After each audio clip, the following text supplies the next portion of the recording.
7:15 मदुरई से बैठे थे पैसेंजर में, जिसने 10:30 बजे रामेश्वरम स्टेशन पर उतार दिया है।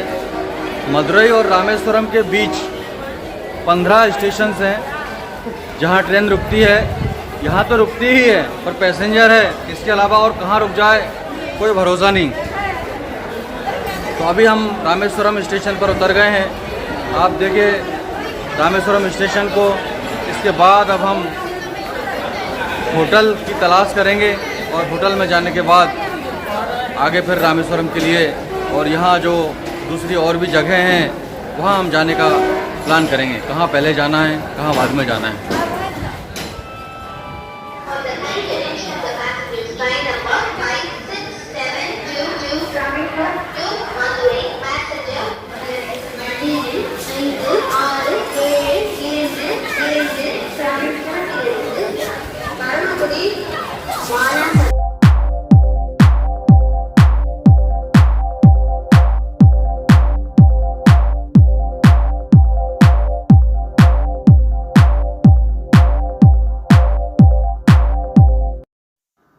दोस्तों, हम आज और कल यहाँ पर हैं।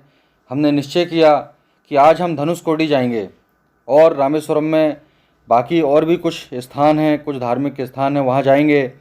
APJ अब्दुल कलाम जी का घर यहीं है, वहाँ भी हम जाएंगे और कल रामेश्वरम महादेव के दर्शन करेंगे। होटल जाते समय रामेश्वरम महादेव के मंदिर के दर्शन हुए। हर हर महादेव शंभो। दोस्तों नमस्कार, मैं अखिलेश गुरु आपका स्वागत करता हूं मेरे YouTube चैनल पर रामेश्वरम और धनुषकोडी की यात्रा के लिए। अभी हम रामेश्वरम से धनुषकोडी के लिए निकले हैं। धनुषकोडी रामेश्वरम से 25 किलोमीटर की दूरी पर स्थित है और एक पुराना शहर था, एक पुराना चर्च था धनुषकोडी में और एक रेलवे स्टेशन भी था बहुत पुराना।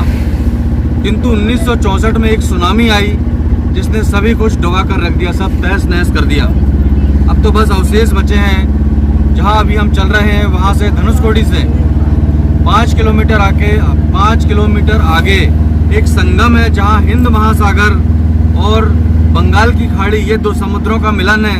ये दो समुद्र एक साथ मिलते हैं संगम स्थल पर। उस संगम स्थल पर चलकर हम इन दोनों समुद्रों के मिलने को देखेंगे और आपको भी साथ साथ में दिखाएंगे। आइए चलते हैं। धनुषकोडी भारत की सीमा पर आखिरी भूभाग है। दोस्तों, धनुषकोडी या धनुषकोटी भारत के तमिलनाडु राज्य के पूर्वी तट पर रामेश्वरम द्वीप के दक्षिणी किनारे पर स्थित एक छोटा सा गांव है। धनुषकोडी से श्रीलंका की दूरी मात्र 18 किलोमीटर है। धनुषकोडी ही भारत और श्रीलंका के बीच एक स्थलीय सीमा है। 1964 में यहाँ एक तूफान आया था। उसके पहले श्रीलंका और धनुषकोडी के बीच साप्ताहिक फेरी सेवाएं बोट और नावों के द्वारा होती थीं, जिससे यात्रियों का और सामान का आवागमन श्रीलंका और धनुषकोडी के बीच किया जाता था। उस समय यहाँ होटलें, दुकानें, धर्मशालाएं, post office, railway station, church, अस्पताल, ये सभी चीज़ें हुआ करती थीं। किंतु 1964 के तूफान ने इन सभी चीज़ों को विध्वंस कर दिया।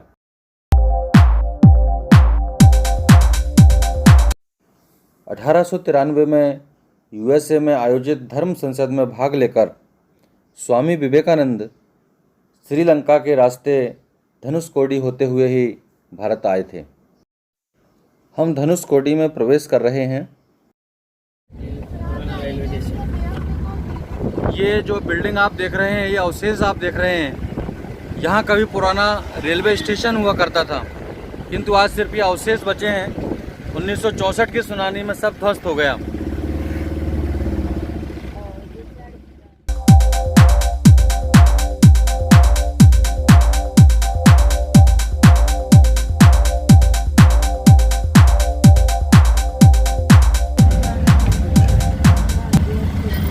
ये ओल्ड चर्च था धनुषकोडी में।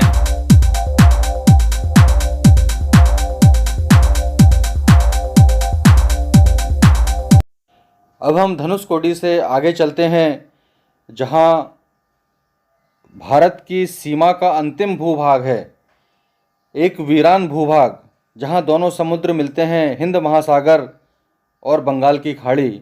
इस समय हम दोनों समुद्रों के बीच चल रहे हैं। बहुत ही ज़बरदस्त अनुभव है दोनों समुद्रों के बीच चलने का।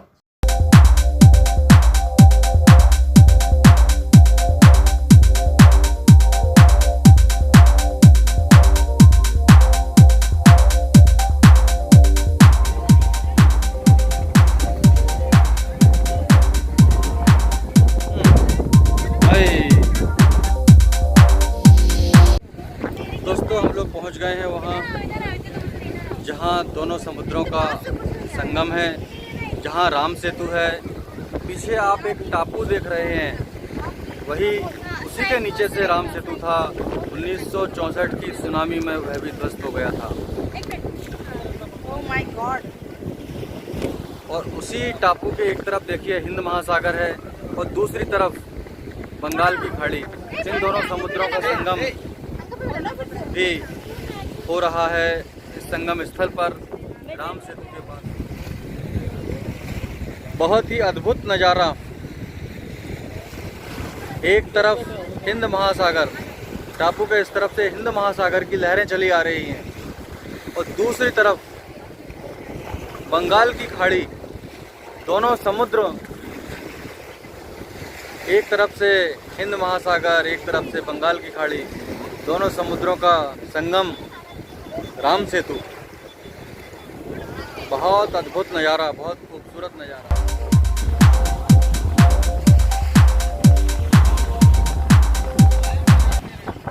दोस्तों, अब हम धनुषकोडी और राम सेतु के पौराणिक महत्व और कथाओं की तरफ चलते हैं।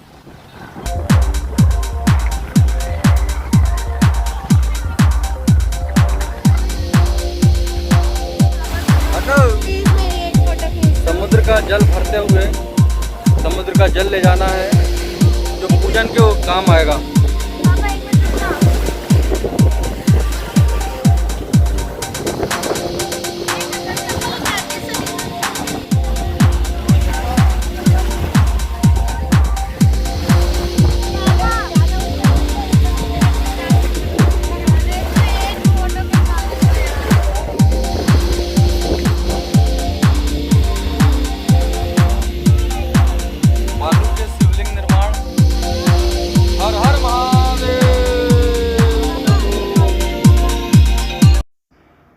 भगवान श्री राम ने कोदंड नामक धनुष के अग्रभाग से सेतु बनाने के लिए यह स्थान निश्चित किया था, इसलिए इसे धनुषकोडी कहा जाता है।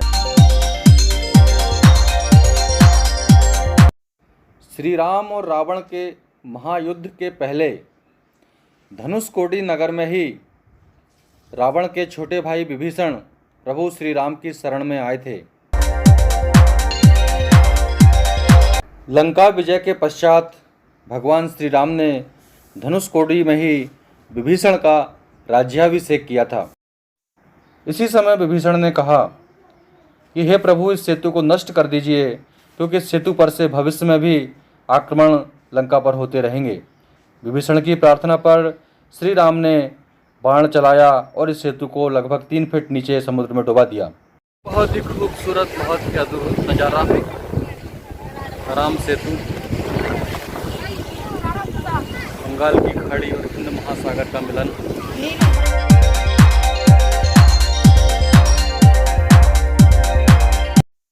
एक अन्य पौराणिक कथा के अनुसार रावण वध के पश्चात भगवान राम को ब्रह्म हत्या जनित ग्लानि हुई।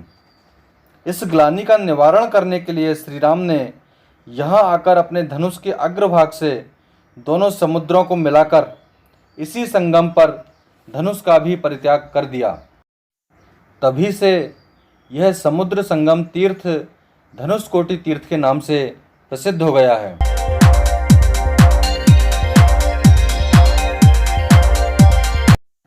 1964 में आए तूफान में 115 लोगों को लेकर एक ट्रेन आ रही थी, वो उस तूफान की चपेट में आकर डूब गई थी।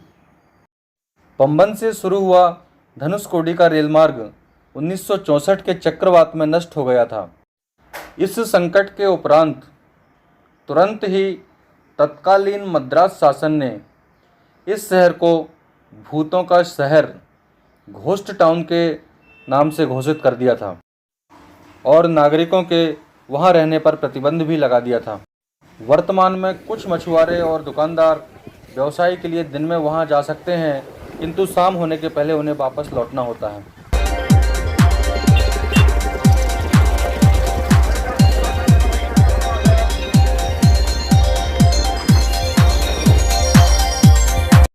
ये अशोक स्तंभ है जो समुद्र संगम पर स्थापित है।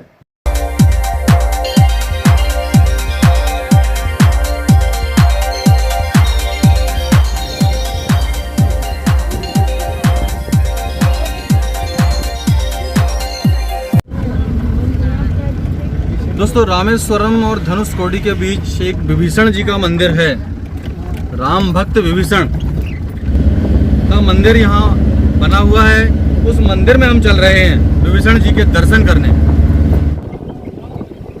दोस्तों, वीडियो को लाइक करें, शेयर करें, चैनल को सब्सक्राइब करें अब तक ना किया हो तो।